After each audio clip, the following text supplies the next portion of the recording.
I think I was about 6 years old when I first started to notice that something was off about our family home. My parents told me we'd moved there when I was just a toddler, so it's the only place I've ever remembered as home. But I never felt truly settled. I'd go to friends' houses after school or on weekends for birthday parties, and the vibe there was so different from what I felt at home. There was this oppressive malice in our house. That's how I'd put it now, but back then as a kid it just felt like fear. I remember trying to explain this almost sinister, crushing presence to my parents years ago, but they brushed it off as the wild imagination of an overexcited child. As I got older, I only grew more uneasy being there. I'd hang out with friends, doing whatever I could to stretch the time away before I had to head back. The closer I got to home, the more this gnawing anxiety and paranoia would kick in. It felt like I was being watched, like something in the house was tracking every move I made. This wasn't the usual, "oh, my parents might catch me" teenage paranoia. No, this was the hair standing up, goosebumps all over, fight or flight kind, like my body and mind were screaming at me to get the hell out and run. But even after tearing through every room over and over, nothing ever seemed out of place. I kept raising my worries to my parents, but they'd just tell me I was acting like a typical antsy teenager. They had bigger issues, they said, and I could see the cracks starting to show in their marriage. Eventually, those cracks burst wide open. Fights broke out all over the house, and their relationship started falling apart, all while that ever-present sense of malice hung in the air. Over time, their bond completely collapsed. My mom turned into a wreck. She quit her job and spent most of her days holed up in the living room, only coming out to grab food, barely acknowledging me or my dad. He got bitter and distant, a hollow shell of who he used to be, except for the random emotional outbursts that swung from anger to desperate begging whenever he and Mom crossed paths in the kitchen. The weird thing was, during that time, the house almost felt normal. The fear and paranoia I'd carried before had pretty much faded, replaced by the misery of being stuck in the middle of a broken family. But that didn't last long. Soon, Mom stopped leaving her bedroom entirely. The silence in the house only broke when Dad would pound on her door like a thunderstorm, pleading with her to come out and eat, followed by the broken sobs of a shattered man trudging back to his own room. I hated it. I hated being caught in the middle of it all, watching the people I loved, my parents, my whole world, crumble while I barely even registered to them. I felt invisible. For a short while, Dad sank into total desperation, hardly noticing me even when I pushed back. Mom hadn't shown her face in days, and he'd stopped knocking on her door. I tried myself, banging on it, begging her to come out and eat. But every time, I got nothing but silence. After days of trying, Dad yelled at me to leave her alone. A week went by, and it felt like time had stalled in that house. Dad stopped going to work and, just like Mom, started locking himself in his bedroom. The air turned stale, and the silence got damn near suffocating. I spent as much time as I could out of the house, finding comfort with friends and their families, too ashamed to admit what was going on at home, steering lunch conversations away from their questions. I wasn't ready for the 8th day. Woke up in the middle of the night, and right away that old terror came rushing back. The feeling of being watched hit me hard. My throat tightened, my pulse raced, and fear clamped down on my mind like a steel trap.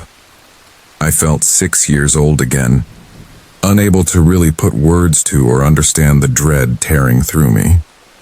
My fight or flight instincts were screaming. I tried to push the feeling down, yanking a pillow over my head, but my mind was racing. Something sinister, something that didn't want me to sleep, was ruining any shot at rest. I decided to get up, figuring stepping outside might clear my head. It wasn't until I climbed out of bed and my eyes adjusted to the dark that I caught the stench, a thick, rotten smell, like food left to fester in the sun. I choked as it hit me, the stink lodging in my throat. I grabbed a nearby shirt and held it over my mouth and nose as a makeshift mask, but it didn't do much against that overpowering reek. I stepped into the hallway to see if I could figure out where the smell was coming from, and noticed the spare bedroom door and my parents' bedroom door were both cracked open. I shouted their names into the darkness, "Mom, Dad," but got only silence back. Carefully, I edged down the hall toward the spare room first, hoping Mom was still there, maybe just out cold. As I got closer, the hairs on my neck stood up, the fear ramping up. I reached the doorway, staring into the dark, and got slammed by an even worse stench. Not just rotting food anymore, but rotting meat. I groped for the light switch, fumbling in the dark, nearly gagging as the smell cut through my flimsy mask. I finally hit it and the room lit up, showing me the real horror in front of me. Mom was in the wall. Her body had merged with the house, twisted and shriveled like she was being swallowed up slow.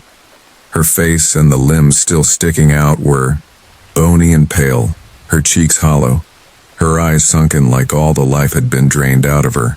Her face was frozen in absolute agony, warped and stretched into something hideous. I screamed, hard, but no sound came out, tears blurring my eyes as I stumbled back into the hall, nausea slamming into me. My mind couldn't wrap around the nightmare I'd just seen.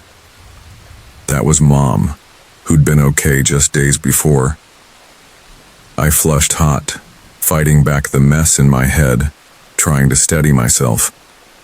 Whatever did this wasn't natural, not human or anything else, and it might still be here.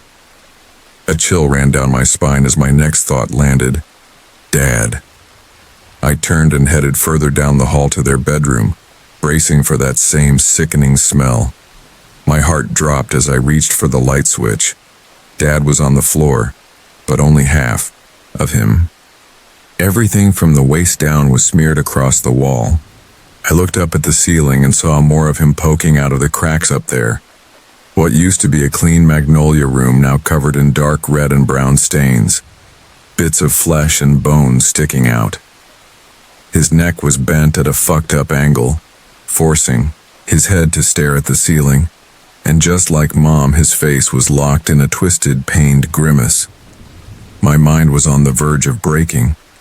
I turned to get out of there, catching him with one arm stretched out, like he was pointing at something, on the floor. From the doorway, frozen with fear and unable to make myself step closer, I squinted at what looked like a message scratched into the floor under his bloody nails.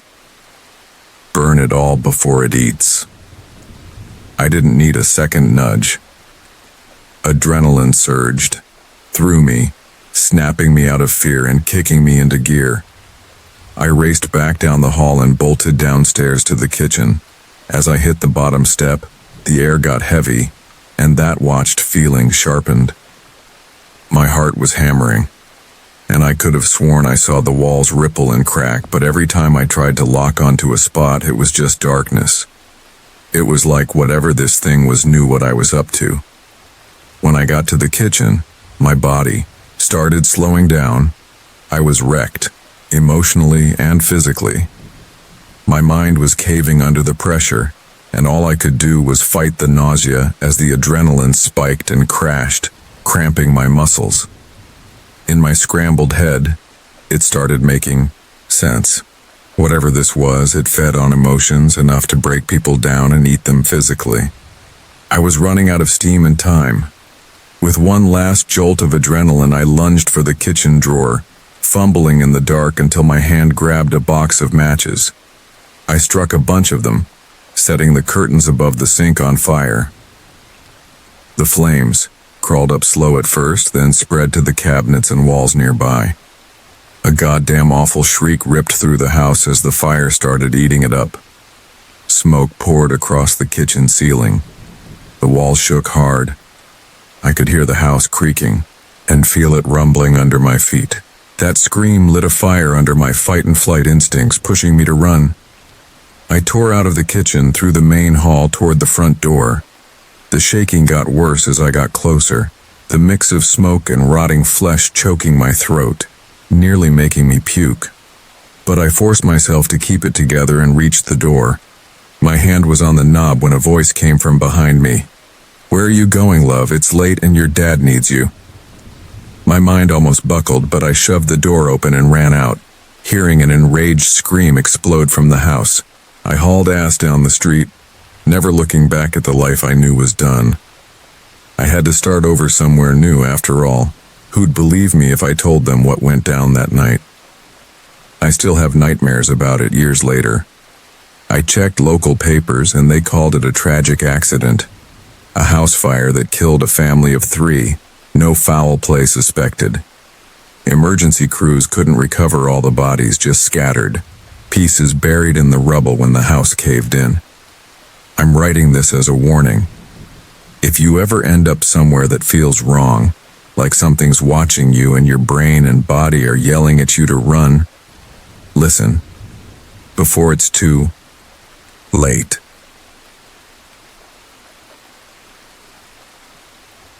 I'm a search and rescue officer for the U.S. Forest Service. I've got some stories to tell. I'm not sure where else to share them, so I figured I'd put them here. I've been doing this job for a few years now, and along the way, I've seen some shit that I think you'd find interesting. I've got a pretty solid track record for finding missing people. Most of the time they've just wandered off the trail or slipped down a small cliff and can't find their way back.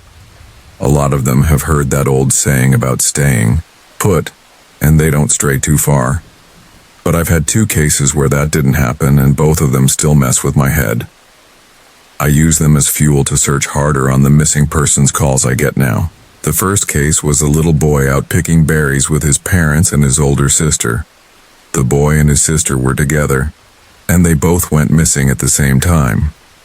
Their parents lost sight of them for just a few seconds, and in that tiny window both kids seemed to vanish. When the parents couldn't find them, they called us in and we went out to search the area. We found the girl pretty quick. When we asked her where her brother was, she told us he'd been taken by the bean. She said he'd handed her some berries and told her to be quiet, that he wanted to play with her brother for a bit. The last time she saw him, he was riding on the shoulders of a naked man and seemed calm. Naturally, our first thought was abduction, but we never found a trace of another human out there. The girl kept insisting he wasn't a normal man, that he was tall and covered in hair like a bear with a weird face. We combed that area for weeks. It was one of the longest calls I've ever been on, but we never found a damn thing, no sign of that boy. The other case was a young woman hiking with her mom and her granddad. According to her mom, the girl had climbed a tree to get a better view of the forest, and she never came back down. They waited at the base of that tree for hours, calling her name before they finally called for help. We searched everywhere, and we never found a single trace of her. I've got no clue where she could have gone. Her mom and granddad both swore they didn't see her climb down. A few times I went out there myself with a canine unit and they'd try to lead me straight up a cliff. Not a hill, not rocks, a sheer damn cliff with no handholds. It always threw me off. In cases like that, we'd usually find the person on the other side of the drop or miles away from where the dogs took us. I'm sure there's an explanation, but it still feels off as hell. One case that really got to me was finding a body. A 9-year-old girl who'd fallen down an embankment and gotten impaled on a dead tree at the bottom. It was a total freak accident, but I'll never forget the sound her mom made when we told her what happened. She saw the body bag being loaded into the ambulance and let out the most haunting, gut-wrenching wail I've ever heard, like her whole life was collapsing around her and a piece of her died right there with her daughter. I heard from another SAR officer that she took her own life a few weeks later. She couldn't live with losing her kid.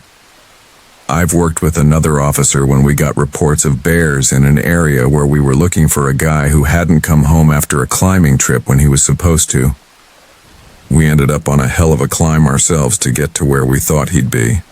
We found him stuck in a narrow crevice with a busted leg. Not a pretty sight. He'd been there for almost 2 days, and his leg was clearly infected. We got him, airlifted out, and I overheard one of the medics say the guy was a mess, totally inconsolable. He kept rambling about how he'd been fine when he reached the top, but there was this man up there. He said the guy had no climbing gear, just a parka and ski pants. The man walked right up to him, and when he turned around, he said there was no face, just emptiness. He panicked, tried to get down the mountain too fast, and that's how he fell. He swore he could hear the guy all night climbing down after him, letting out these awful screams. That story fucked with me bad. I'm glad I wasn't there to hear it. One of the creepiest things I've dealt with was searching for a young woman who'd gone missing from her hiking group. We were out there until damn near midnight because the dogs had picked up her scent. When we found her, she was curled up under a big rotting log. She'd lost her shoes and her backpack, and she was obviously in shock. She wasn't hurt, and we managed to get her walking back with us to base ops. On the way, she kept looking over her shoulder, asking why the big man with black eyes was following us. We couldn't see a damn thing, nobody was there. We just chalked it up to some weird shock symptom, but the closer we got to base, the more freaked out she got. She kept begging me to tell him to stop messing with her. At one point she stopped, dead, turned around and started yelling into the woods, saying she wanted him to leave her alone, that she wouldn't go with him, and she wouldn't hand us over to him either. We finally got her moving again, but then we started hearing these weird noises all around us. It was almost like coughing, but rhythmic and deeper, kind of like bugs, I guess. I don't know how else to describe it. When we got inside base, ops, she turned to me, her eyes wide as hell, and grabbed my shoulder. She said, "He says to tell you to hurry up. He doesn't like looking at the scar on your neck." I've got a tiny scar at the base of my neck, mostly hidden under my collar, and I've got no idea how she saw it. Right after she said that, I heard that weird coughing noise right in my ear and damn near jumped out of my skin.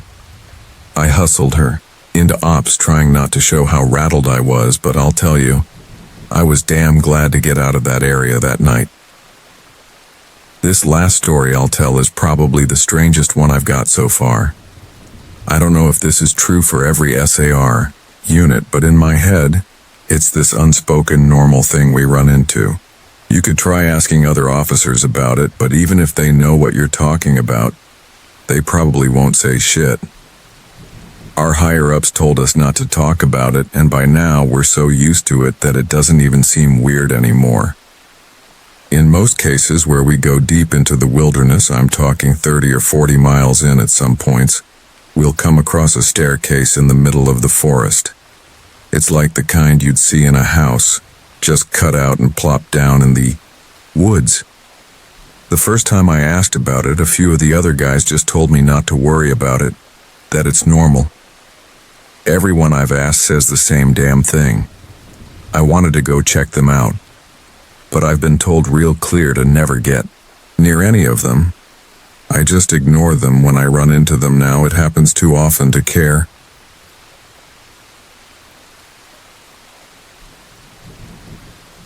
My late girlfriend keeps messaging me on Facebook. I've got screenshots, I don't know what to do. Tonight was the breaking point for this post. I just got another message, and it's worse than anything before. My girlfriend Leora died on August 7th, 2012. She got into a car accident driving home from work when some asshole ran a red light. She was gone within minutes at the scene. We'd been together for 5 years by then. She wasn't into the whole marriage thing.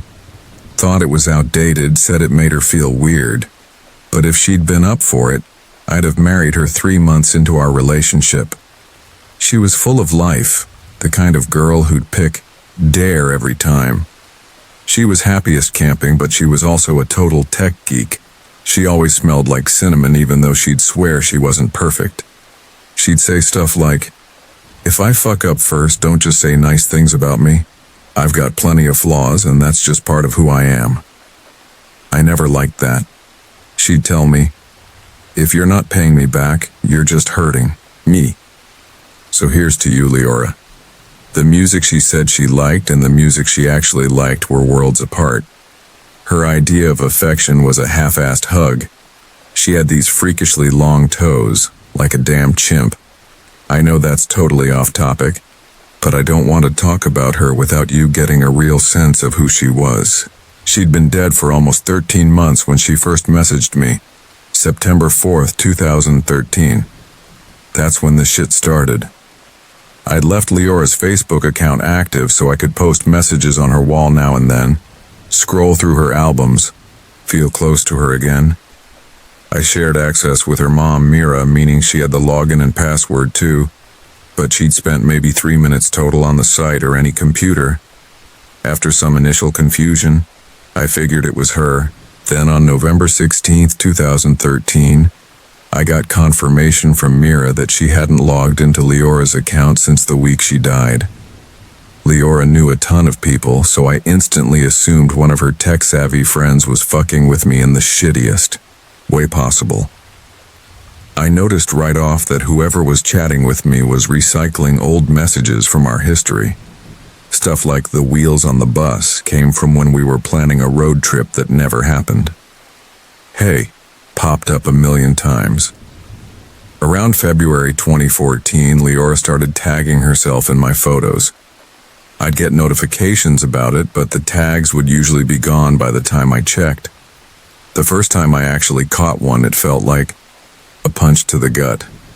She'd tag herself in places she could have been or spots she used to hang out at.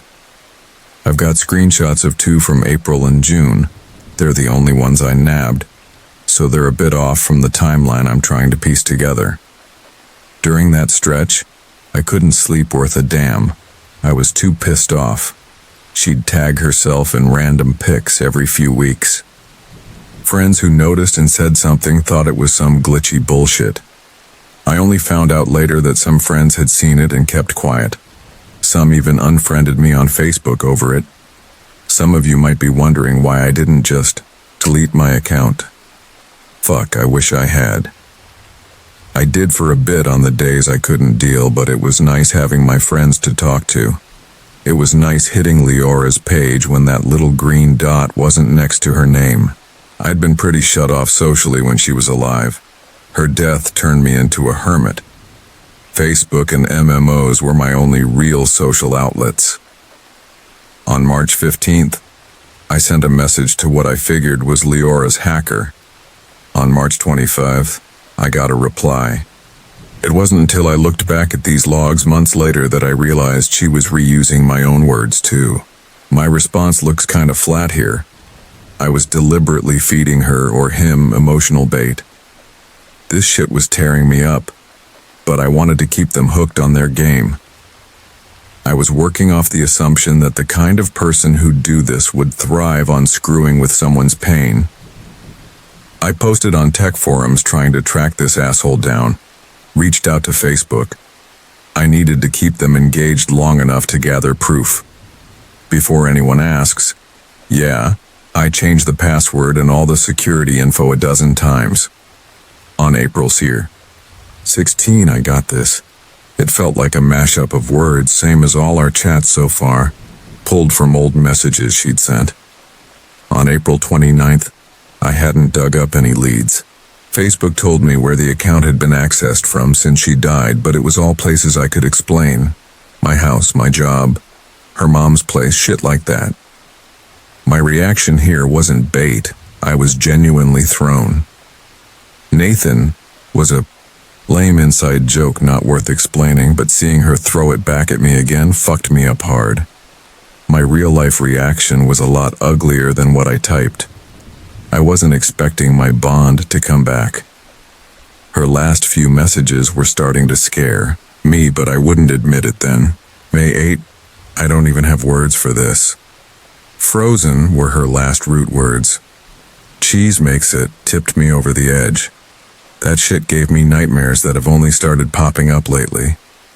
I keep dreaming she's in this icy blue-gray, car frozen solid, and I'm outside in the warmth, yelling at her to open the door. She doesn't even see me there. Sometimes her legs are outside with me. May 24, I wasn't drunk for real. She wasn't some mushy girl. She always got awkward trading I love yous or talking about what we meant to each other. She was more at ease with it when I was wasted.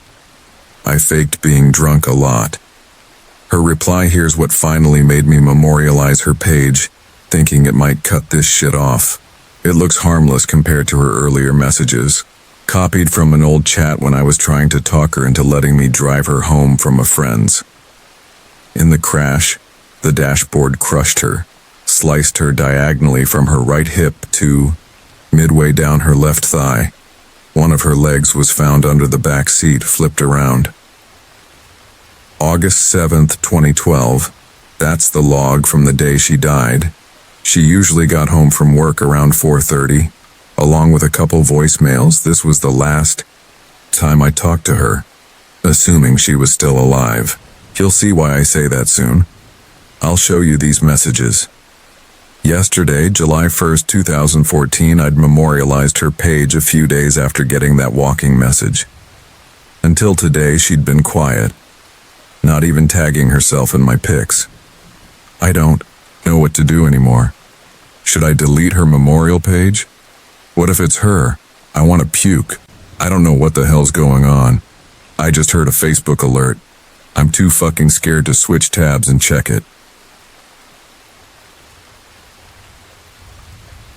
From around 1998 to 1999, I was a young gay guy in my early 20s living in a mid-sized city in the Midwest of the United States. It was a transitional time for gay folks. In most populated areas, we were respected enough to live openly, but there were still plenty of people who didn't like us. This was before smartphones existed, and the internet was still in the early stages of widespread adoption. There were big online communities, but it wasn't yet the era where most Americans were socializing online. That included chat rooms hosted by various services like AOL, Yahoo, or IRC servers, and bulletin boards were still widely used. For gay men at the time, it was nothing short of a revolution. Before the internet and the broader cultural shifts, gay men had been stuck seeking thrills in secret or shady places because they couldn't express themselves freely.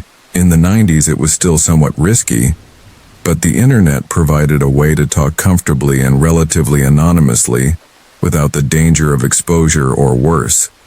For that reason, it really took off in the gay community, and gay men made up a huge chunk of the user base on these social platforms. Suddenly it was easy and relatively safe to find dates or just hook up, and it quickly became the norm for a lot of gay guys. On the flip side, as a new communication tool for most people, we didn't always recognize the risks. As a young, attractive guy in my prime, I used online communities extensively to find dates, which meant I had a lot of sex. My city had a decent number of personal chat rooms and bulletin boards, and I had some great experiences.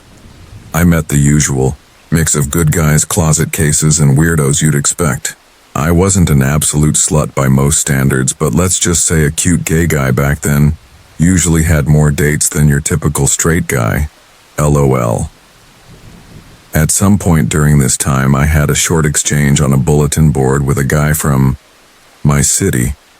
I've forgotten his screen name, it's been over 20 years, so let's call him Lyle65. This back and forth happened on a general thread in the gay men's section, not in private messages, so anyone who chose to read that thread could see it. Nothing came of it, but about a week later I got an email from an unknown address. The email basically said, "Hey, I'm not gay, and I don't agree with the gay lifestyle. I'm here because my friend met this Lyle65 from that message board, and that guy really hurt him. I don't want this to happen to anyone else. My friend tried reporting it to the police, but they didn't do anything. I saw you talking to Lyle 65, so be careful and stay away from him, okay? Okay, weird. What did this person mean by really hurt him? Was he heartbroken, beaten up, verbally abused, or what? I replied to the email asking for clarification about what exactly happened. I never got a response. It creeped me out a bit, but on the other hand, it was an anonymous email from someone who didn't reply and was vague about their warning. It could have been anything. Maybe a bitter ex trying to mess with the guy, maybe a legit warning about some gay basher, or maybe just a troll with no connection to anyone. I kept it in the back of my mind, but pretty much forgot about it after a couple of weeks. I had a weekday off work and decided to go online to fish around, as was my habit. Sure enough, I got an email reply to a personal ad.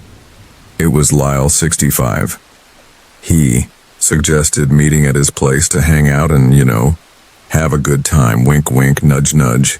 I won't go into details, and as far as I remember, there wasn't much detail discussed beyond the small talk and intros we'd already done. Nothing about this guy really sparked my interest, but I didn't have any other offers that day, so I figured, why not? I'd go see what he was about. As I typed my reply, I suddenly remembered that weird email warning me about this guy. I went back and reread it. Still vague, still raising more questions than answers. Should I take the anonymous warning at face value and just ditch Lyle 65? I decided to check him out anyway. His address was on a pretty busy street in the middle of a packed residential area, not some shack in the woods. And I could handle myself. If he got weird, I could get the fuck out of there fast. I pulled up to the house around mid-afternoon. It was a duplex-style place with a ground floor apartment and one upstairs, part of a row of identical duplexes. The street had plenty of traffic, and there were people on porches or in backyards, here and there. I drove into the driveway to the parking area behind the house, got out and knocked on the door. The guy who answered was a pretty average-looking man, maybe in his 40s, kind of skinny, soft-spoken. Looked like any random dude working in an office cubicle somewhere. Not really my type, but honestly, my curiosity was piquing, and I didn't have anything better to do, so I stepped inside to look around and size up the situation, with that warning email fresh in my mind. I came in through the back door into the kitchen. It was spotless. Nothing on the counters, no table or chairs or anything. In other words, it didn't look like anyone lived there. The apartment was maintained and clean but felt empty. Looking out from the kitchen, I could see it wasn't set up as a living room. There was a big sliding glass window between the kitchen and the living room area, and I could see what looked like a large table in the living room space. Lyle 65 said something like, "This isn't where I live. A friend of mine used to run a doctor's office here. I've been maintaining the building for him. It's our private property, though." Weirdly, he closed the door behind us and locked it with a keyed deadbolt. The kind you need a key to open even from the inside, and put the key back in his pocket. He said, "So what do you want to do?" My danger senses shot through the roof. This wasn't a normal house, and why'd he lock the door like that?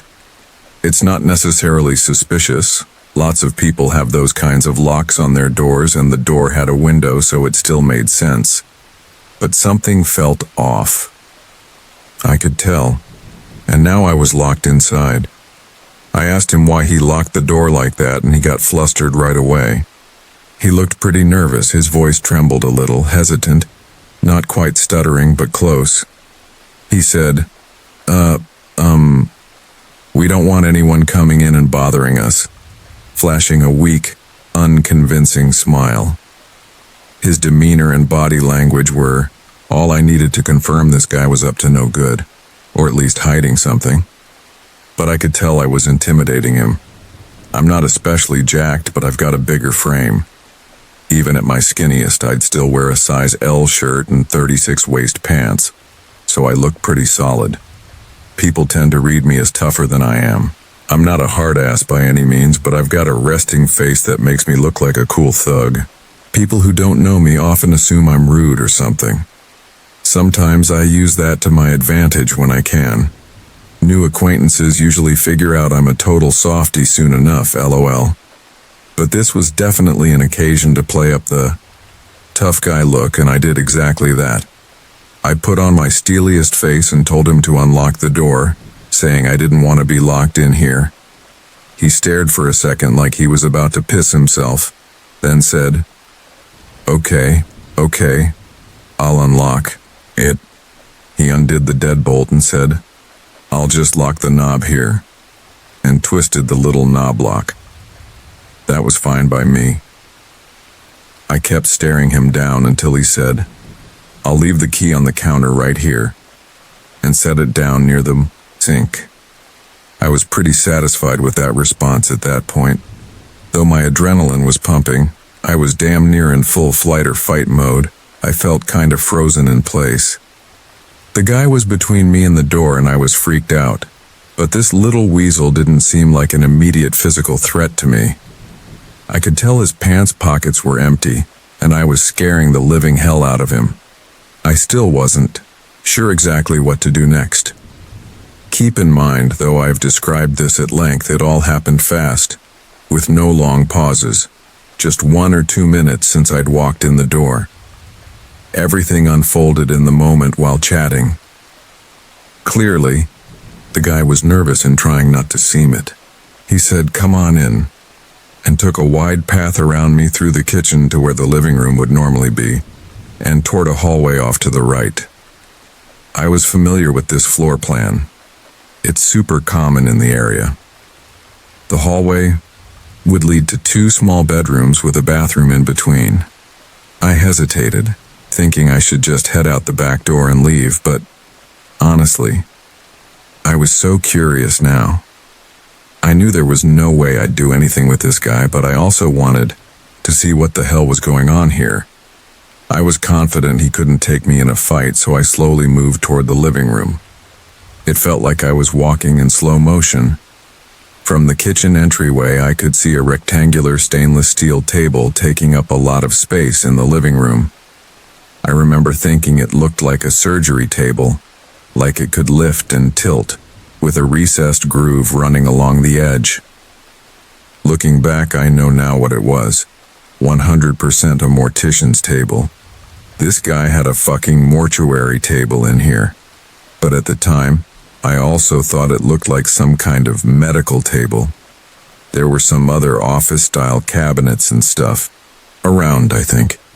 But all I really remember now is that table in the room. The big front window facing the street was covered with closed vertical blinds. Lyle65 said something like, "This used to be a doctor's office, like I said. Come back here." The hallway showed the layout I expected. The first bedroom door was closed. The second opened into a small, super clean bathroom. At the end of the hall was the other bedroom. It looked like if the doctor's office story was true, it had been converted into an exam room. He said, "We can go in that room if you want. Come check it out." He stayed by that closed bedroom door. The far bedroom door was open, and I could see the walls were covered in honey-colored wood paneling, the kind you'd see in a den or an office that hadn't been updated since the early 70s. I slowly took a few steps toward that door, trying to stay hyper-aware of what Mr. Creepy was doing behind me. He didn't move. When I got to that room, the first thing I noticed was the door had a keyed deadbolt like the back door. This room locked from the outside. I wondered if there was a latch inside, but I kinda knew the answer without checking. I also saw a chair, a non-swiveling plastic desk chair with thin metal legs, near the middle of the room. The room had old, dark carpet and those wood-paneled walls. I noticed the walls were fully paneled, no windows. I knew that room should have had at least 1 window, maybe 2, so whoever paneled it had covered them up. There was also a phone plugged in and sitting on the floor. An old office phone, probably from the 80s or early 90s, dull beige plastic with buttons for managing multiple lines, just sitting on the carpet near the wall. The chair was a little distance away, facing the phone. Nothing else was in there. I was standing at the threshold of the room, 1 foot slightly out, not fully stepping past the door. I looked back at the guy. He was still by the other door, just smiling nervously at me, trying to act normal, but obviously freaked out or something. He said something like, "What do you want to do?" Instead of answering, I felt around the back of the deadbolt. Sure enough, nothing but smooth wood on the door, no latch. I also realized I didn't see a light switch for the room anywhere. Where was the switch? Who knows? It should have been right inside the door, but the original switch was covered by the paneling. He mumbled something about there being no key. Don't worry. I turned back to face him and just said, "What do you want to do here?" My face stone cold as I realized I'd gone too far into this apartment. I was running through options in my head. What was this guy gonna do? He didn't seem to have any weapons or anything in reach, but who knows what was going on in this place? What was he trying to do? He was almost totally caught off guard by that. He stammered out, "A hot guy's fun," with the weakest smile I'd ever seen, like he was 1 inch from panicking. It sounds funny, but honestly, that was the creepiest part of the whole experience for me. The way he said it, like he had to come up with something on the spot, something that sounded reasonable but failed. Who says that in real life? Hot guy's fun? Nobody. That's some shit you'd see in an ad for a cheesy porn site or something. A hot guy's fun. With that trembling lipped smile. That was it. I said, "No, I want to go. I'm leaving." He said, "Yeah, okay." I moved past him fast, and he flattened himself against the wall to stay out of my way. I bolted straight through the kitchen area and threw open the back door. Luckily, it was still unbolted. The key was still on the counter.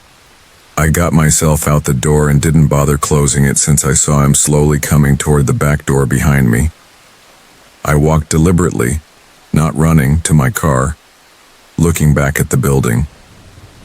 I could see there was indeed a window facing the backyard from that paneled room, but of course it was blocked out from the inside. The guy was closing and locking the back door. I drove off with my heart pounding, cold as ice, thinking, holy fuck, what was that? Was this guy some kind of killer? Or just a closeted gay dude fumbling around who happened to have a sterile-looking apartment with an autopsy or mortuary table and a windowless room that locks from the outside with a chair and a phone and no light switch? If I'd stepped into that room, I'd clearly be locked inside. He could have turned off the light somewhere and made a phone call. Who knows what else?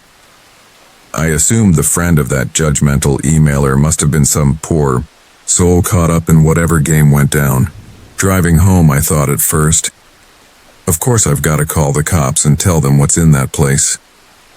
But thinking it over, I realized I didn't really have a crime to tell them about. I'd gone to meet a guy for casual sex, and he had a room with a chair in it, and what I thought at the time was a cop's exam table. The police wouldn't do shit with that story. The guy didn't touch me or do anything to me, and I'd left. I considered calling an anonymous tip line, but again, what exactly would I report? No prosecutable crime. Keep in mind, back then, the local cops in my decent-sized city weren't especially keen on getting involved to help gay guys. They'd prosecute real crimes if it was cut and dry, but I'd heard plenty about them not bothering to follow up on cases that weren't an easy arrest. I decided not to report anything since nothing would come of it except unwanted attention on myself. Even looking back, I think that was probably the most reasonable choice. If this happened today in 2020, law enforcement might care more about it. But back then, they didn't give much of a shit. Live and learn. I still drove by that house occasionally in my normal life over the years and paid attention to how it looked. For maybe 5 or 6 years, the vertical blinds were always closed whenever I passed by. Then eventually, the blinds were down, and there were decorative curtains up, so I assumed the place finally sold to someone actually living there around 2002, maybe 2003. Around that time, there was a murder of a young guy on the news. He'd been found in the next county over, bordering my city, so not too far. I recognized the guy from the gay community but didn't know him in real life. A friend mentioned something to me about a local serial killer. I was like, what? He explained that a few young guys had gone missing over the past year, each one after hitting a specific seedy bar, and each one found a few miles north across the state line and out of state jurisdiction. The news story matched the MO my friend told me about. That young guy had gone to the bar, left with someone that night, and vanished completely. The news didn't mention anything about a gay bar or similar recent cases. Naturally, I had to wonder if my online acquaintance had anything to do with it. The murder location obviously wasn't near that duplex, at least according to the story I was told. I never heard about a resolution to that murder on the news or any official mention of a suspected serial killer beyond some rumors. So that was that. Did I cross paths with the world's most anonymous serial killer? Hey everyone, I'm an ex-con and not great with computers, but I stumbled across this site and really enjoy reading people's stories, so I figured I'd share my own. I did 10 years in prison from 2001 to 2011, and I might have met a guy considered the world's most anonymous serial killer. It was in 2011, when I had about 6 months left on my sentence. I won't give his real name for obvious reasons, but let's call him Eldrick. We shared a cell for those last 6 months. He was in for fraud, some 3-year-long scam, maybe longer, I don't remember. He was in his 50s, skinny, wore glasses, and always had his nose in a book. Every time he played chess, I heard he never lost. Anyway, he was there. I didn't talk to him much at first, but after I told him I was getting out soon and struggling with some paperwork, I'm not the best at writing, he helped me out. I was grateful, and after that we got friendlier. But the night before I got released, he told me his own story. I'd scored some contraband booze, and we started drinking and swapping tales like you do in prison, mostly to brag and big up ourselves. I'll admit we were pretty smashed, and that's when he laid his story on me. At the time, like you reading this, I thought it was all a load of bullshit. We were drunk and I didn't believe a word. Just figured it was some crazy guy rambling. But once I got out, well, I'll tell you the story first and what I found out later. He confessed that night that from 1970 to 2010, he'd killed 155 people. He told me he took out his first victim when he was 23, but he knew it was what he wanted to do for the rest of his life when he was 15. He just said it was his calling, like a priesthood. He said his specialty was the open road, mostly highways. He'd wait at truck stops in the dark, watching for someone to pull in. Drunk guys were his favorite. The easiest kills, like taking candy from a kid.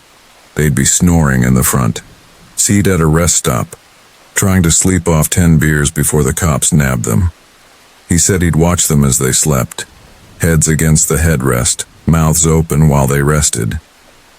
He told me driving cross-country got too easy waiting for drunks.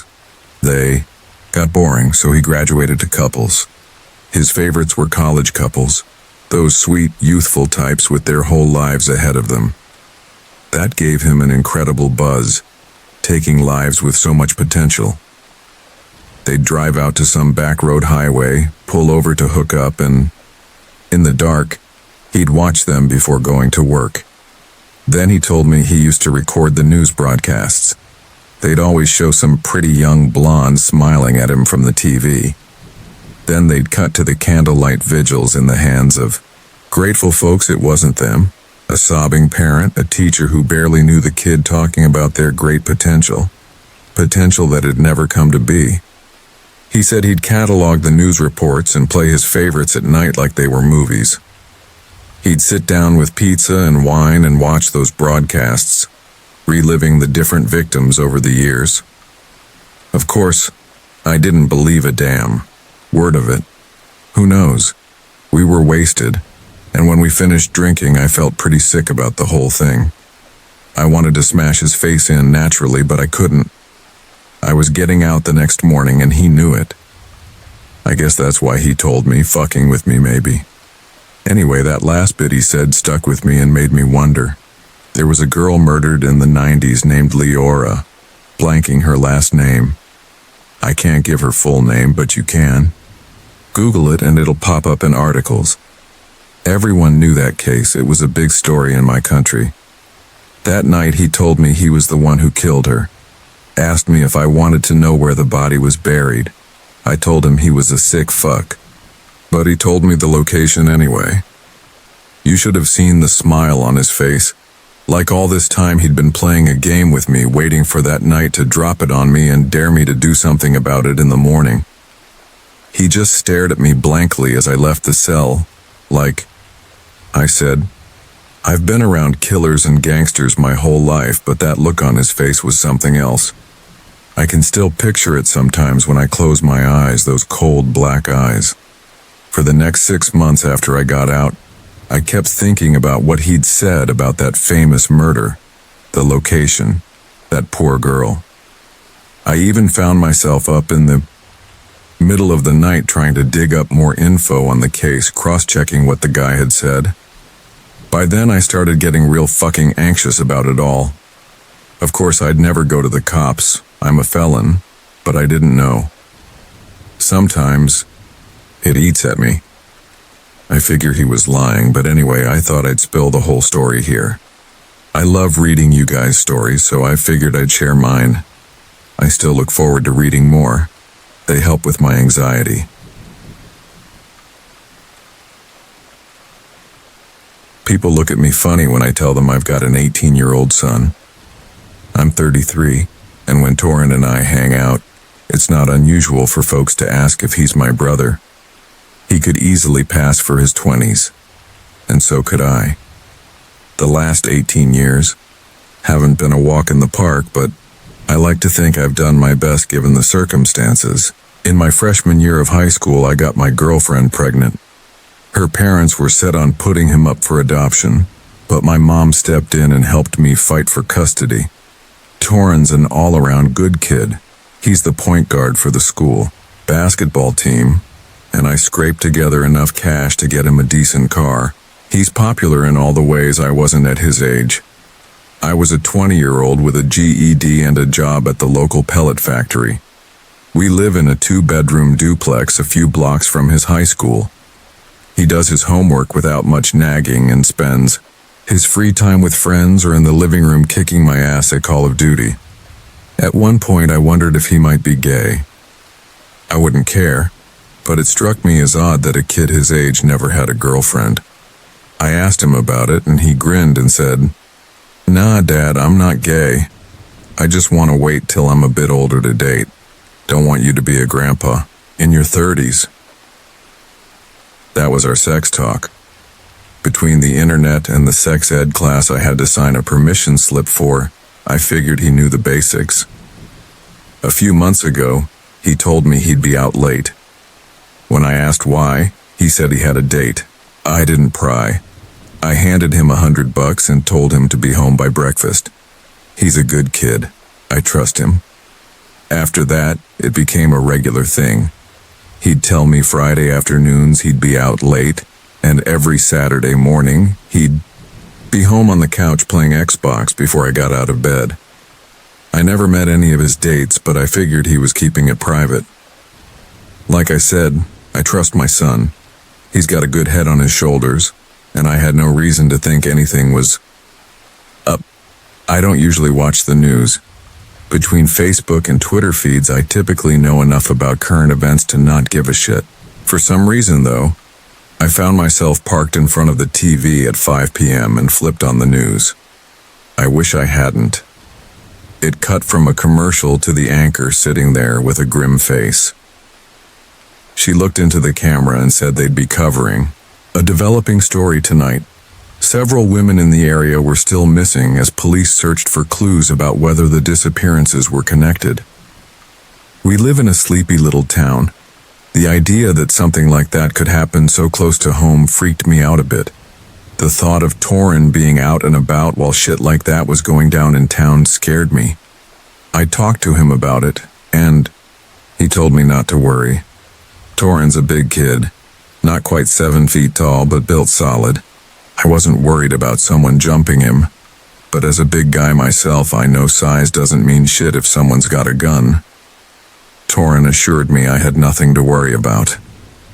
Just to be safe, I swiped his cell phone while he was asleep. I installed an app that let me track his location all the time.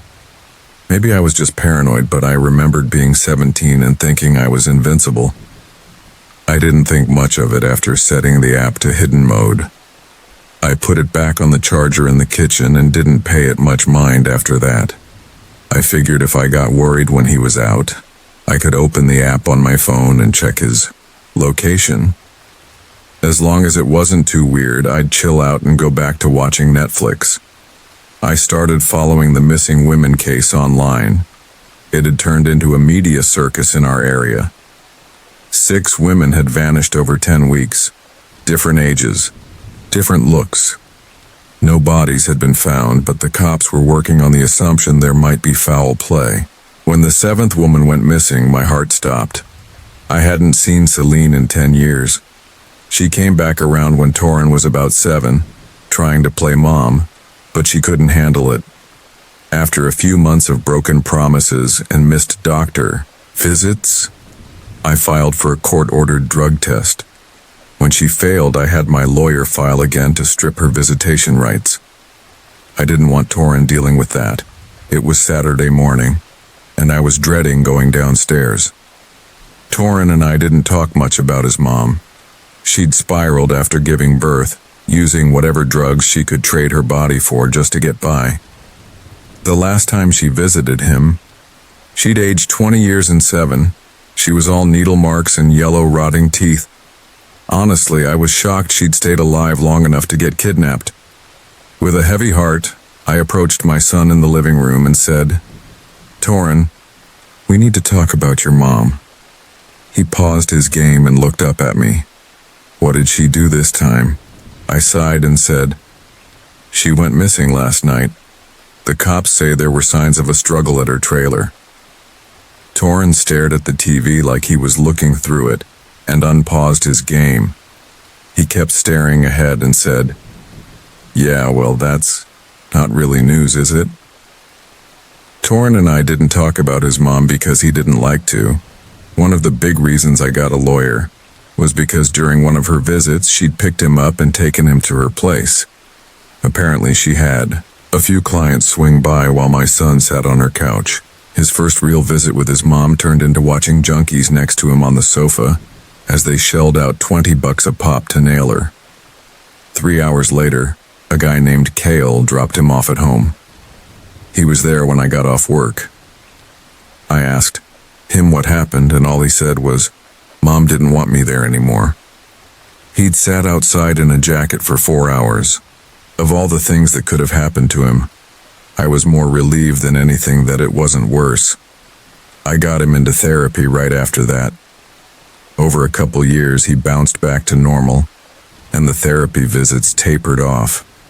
Until that night, he'd ask me about his mom maybe once every few months. I think he might have brought her up once in the week after that. The next week, he told me he was going out on a date again. My pent-up anxiety came out that night when I opened the app on my phone. He drove to some random address across town, then to a spot in the middle of nowhere. I'd installed the app a few weeks earlier and hadn't thought much of it. What I didn't realize, though, was that it had been logging his movements. He'd been to that nowhere spot at least 4 times in the past 6 weeks. I looked through his stops and routes and saw that one of the places he'd been was Celine's trailer, the night she disappeared. I suspected it, but didn't want to grasp what every cell in my brain was screaming at me. If it were any other kid, I'd have... Fuck. I threw my phone on the bed and grabbed a bottle of whiskey from my nightstand.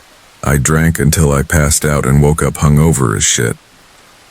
Saturday morning, Torin was downstairs playing Dark Souls and eating a Pop-Tart. I chugged a Red Bull and stumbled out to my car.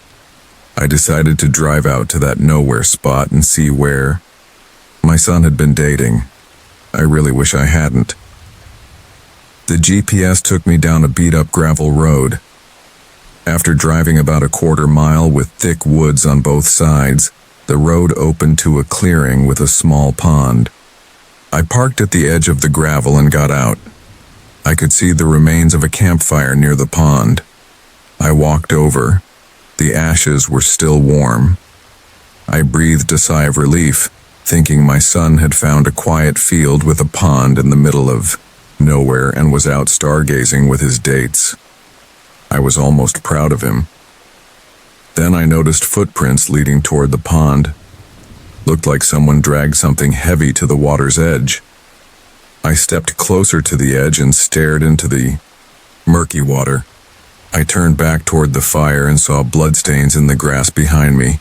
Some smeared like something bloody got dragged toward the water about 10 feet from the edge. My worst fear hit me like a fucking truck. I'd stepped on something hard. I reached down to feel it. It was a thick wooden chain. I pulled it up and saw a body underwater wrapped in a blanket. I tugged the fabric back to reveal a swollen face. It was Celine.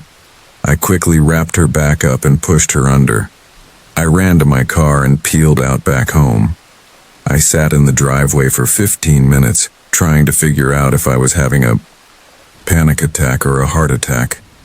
My chest pounded so hard it hurt. Tears streamed down my face as I tried to make sense of what I'd found. I ran through 50 different conspiracy theories in my head to convince myself Torin was innocent. Someone tapped on my driver's side window and I damn near jumped out of my skin. It was Torin. I hesitated, climbed out of the car, and he immediately threw his arms around me, saying, "It's okay, Dad. Just tell me what happened."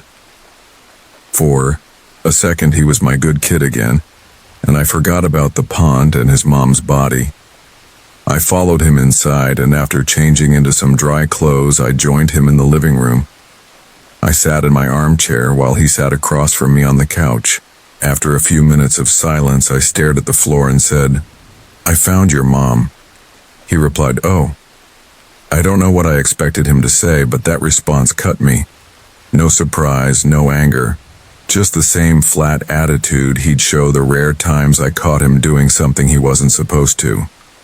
I looked straight at him and said, "Please tell me you didn't do anything stupid, son." He glanced aside and said, "Stupid?" I raised my voice a bit. "God damn it, Torin, did you kill your mom?" He laughed and said, "That bitch was dead long before I smashed her head in and dragged her to my car. Any fucker who tries to sell their own son for drugs was dead long ago." I couldn't speak. I'd always wondered about that night, but Torin never really talked about it. He went on, "You know, I actually tracked down the asshole who paid her to drive me home and told me never to come back to her place. I guess it could have been a hell of a lot worse, but really, that was the day I snapped. I saw how pointless life is. Of course I killed her. That bitch deserved to die 6 times over." Tears welled up as my son confessed to killing more than 15 people. I sat there stunned as he spilled details and descriptions no kid his age should know. When he finished unloading it all on me, I just sat there. What could I say? What should I say? My son confessed to being a serial killer, and the only thought running through my head was figuring out how to make sure it didn't ruin his life. I finally mustered the guts to say, "We need to get you help, son. This isn't healthy." Torin cut me off. "No therapist can help me, Dad. You've been good to me, so I'll spare you the bullshit. We both know I turn 18 in about a month. I'll be out of your sight. Besides, I've got bigger plans." I stared at my son, trying to wrap my head around the beautiful monster he'd become. 17 years of parenting, and I never in a million years imagined he'd turn out this broken. I quit my job about a week later. On his 18th birthday, I burned through most of my savings drinking, trying to forget what I'd learned. Sure, enough the day after his 18th birthday he was gone. Any part of me that still had hope for him died. A few weeks later, the cops found the bodies in that pond. By then, he was long gone. I got a postcard a few weeks ago. It was a picture of a sandy beach. On the back it said, "Dad, just letting you know I'm okay." I tossed it on the table by the door and went back to my life. Part of me wants to go to the cops and tell them everything. It probably wouldn't be hard to track him down, but he's still my son. I'd do a lot of things, but turning him in to face trial for those crimes and rot in prison is beyond my civic duty. The guilt's getting worse. Right now, all I can do is hope he's really okay. I don't know where he is. I don't want to know. All I can do is hope he stops killing. He really was a good kid.